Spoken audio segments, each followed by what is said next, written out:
Dear students, किरण civil service की online GK class में आप सभी स्टूडेंट्स का स्वागत है।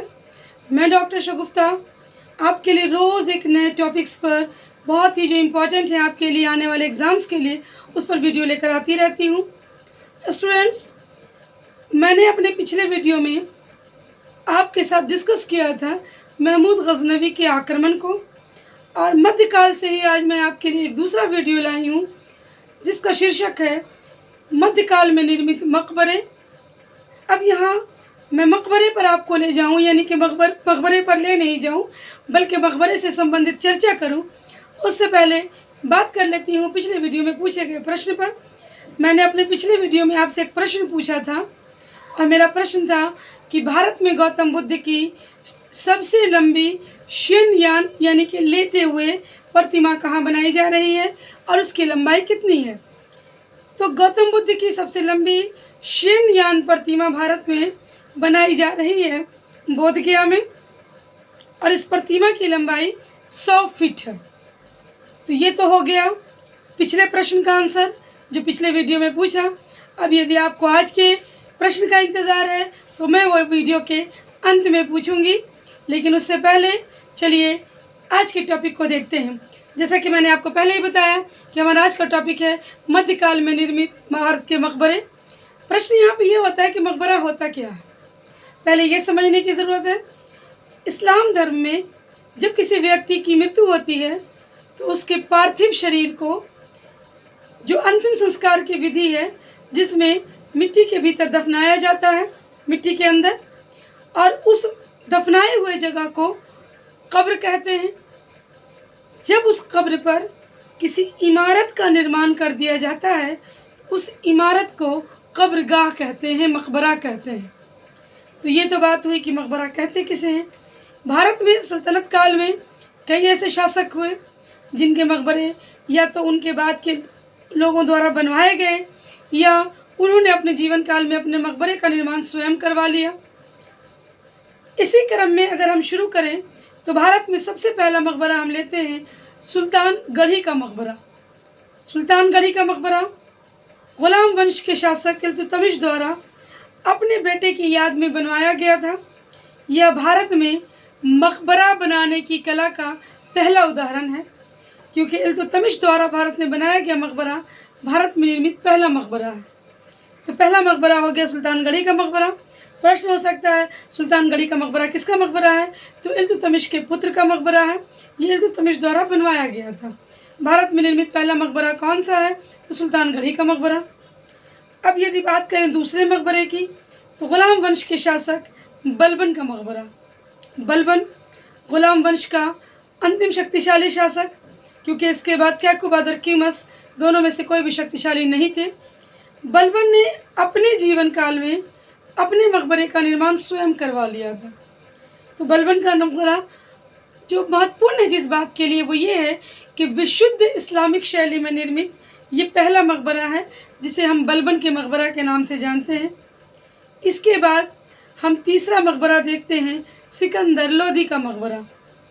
सिकंदर लोदी जो कि बहलोल लोदी के बाद लोदी वंश का शासक बना जिसने आगरा शहर की स्थापना की। तो सिकंदर लोदी की मृत्यु के बाद इब्राहिम लोदी द्वारा सिकंदर लोदी का मकबरा बनाया गया। सिकंदर लोदी का मकबरा दिल्ली में स्थित है। इसके बाद हम देखते हैं सूर वंश के संस्थापक शेर शाह सूरी का मकबरा। शेर शाह सूरी जिसने सूर वंश की नींव डाली हुमायूं को हराकर।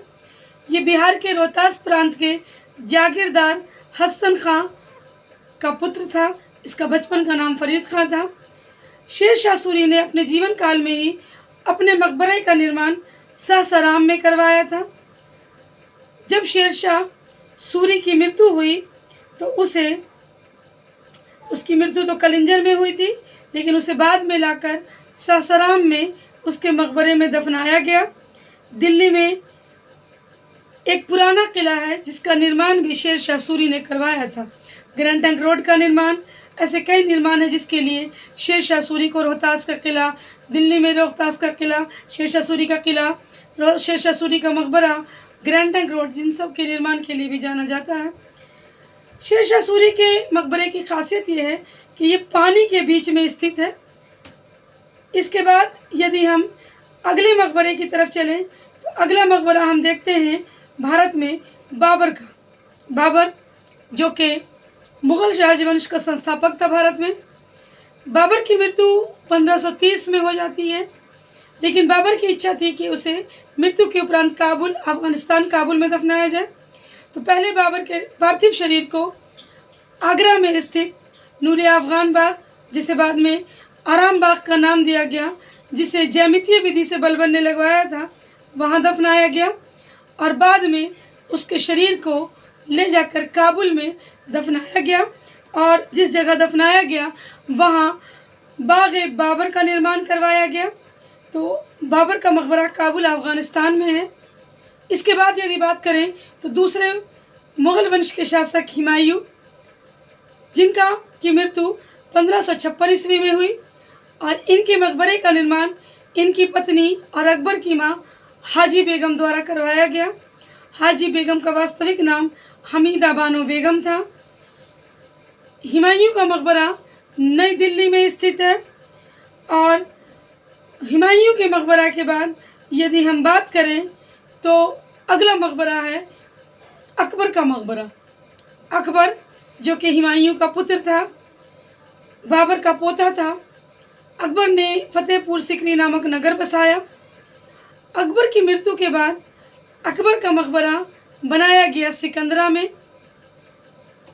अकबर के ही बगल में अकबर की प्रिय पत्नी जोधाबाई के नाम से जो विख्यात हैं, जिनका वास्तविक नाम हरखाबाई था, और इन्हें अकबर ने मरियम-उज़-ज़मानी की उपाधि जहांगीर के जन्म के बाद दी थी। इनका मकबरा भी अकबर के बगल में ही है। तो अकबर का मकबरा सिकंदरा में बनाया गया। ये फतेहपुर सिकरी में ही स्थित है। 1605 में अकबर की मृत्यु हुई। अकबर के बाद बात आती है जहांगीर की। जहांगीर जो कि अकबर का पुत्र था। जहांगीर ने प्रथम विवाह मानबाई से किया, मानसी की बहन। दूसरा उदयपुर के शासक की पुत्री जगत गोसाई से, और तीसरा नूरजहाँ से।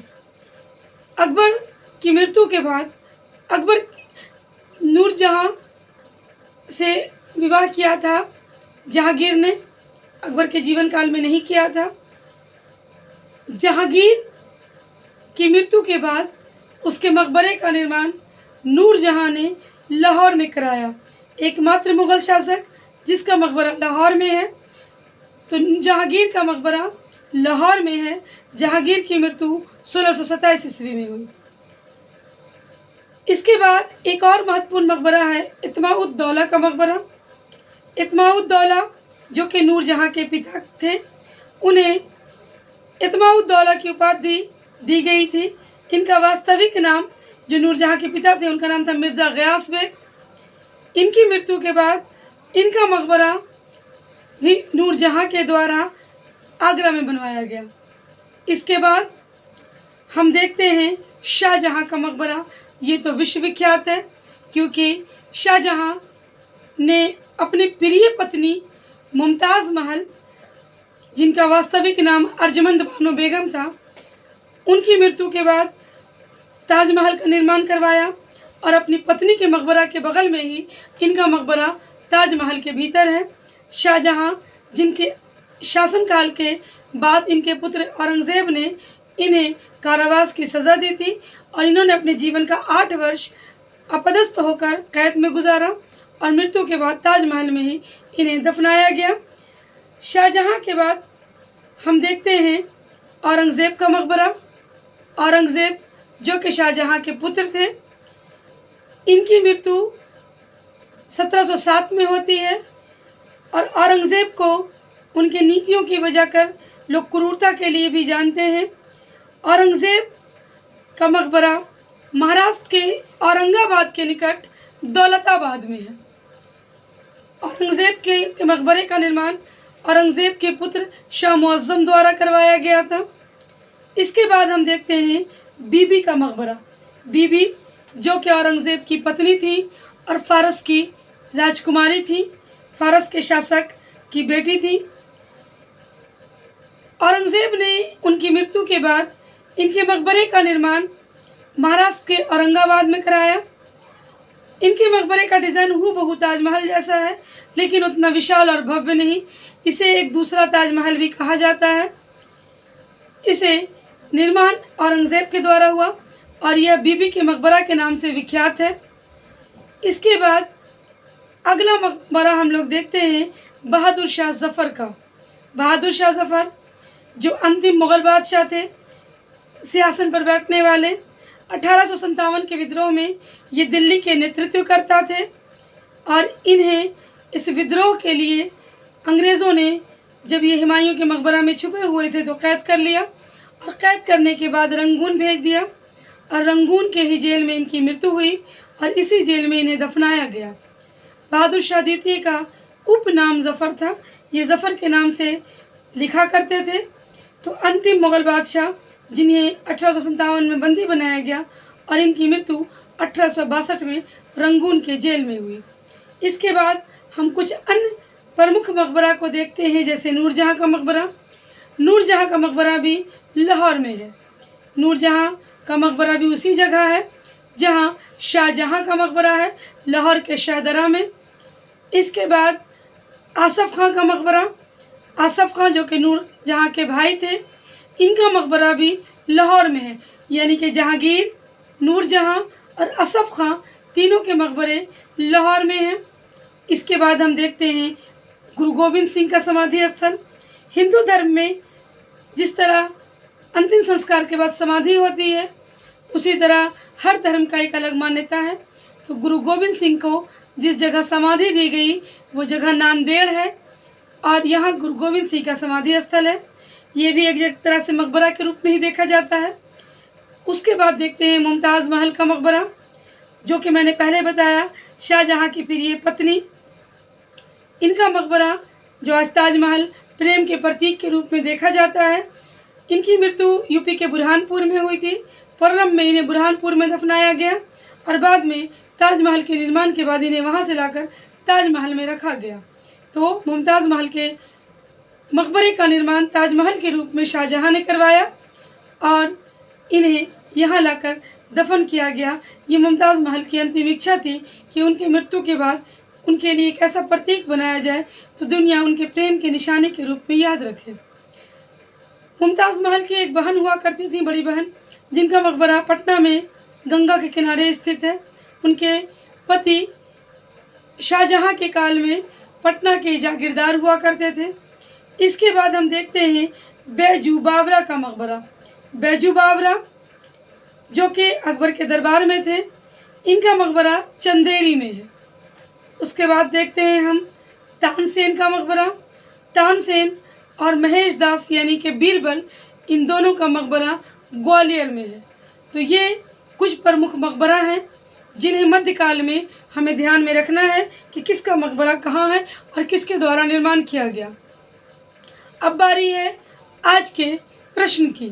तो आज का हमारा प्रश्न है, विश्व में वह पहला कौन सा देश है जिसने 10 लाख की करेंसी नोट जारी की? यानी 10 लाख की करेंसी नोट जारी करने वाला पहला देश कौन है? आपके पास ऑप्शन है वेनेजुएला, हंगरी, आपका ऑप्शन है इंग्लैंड,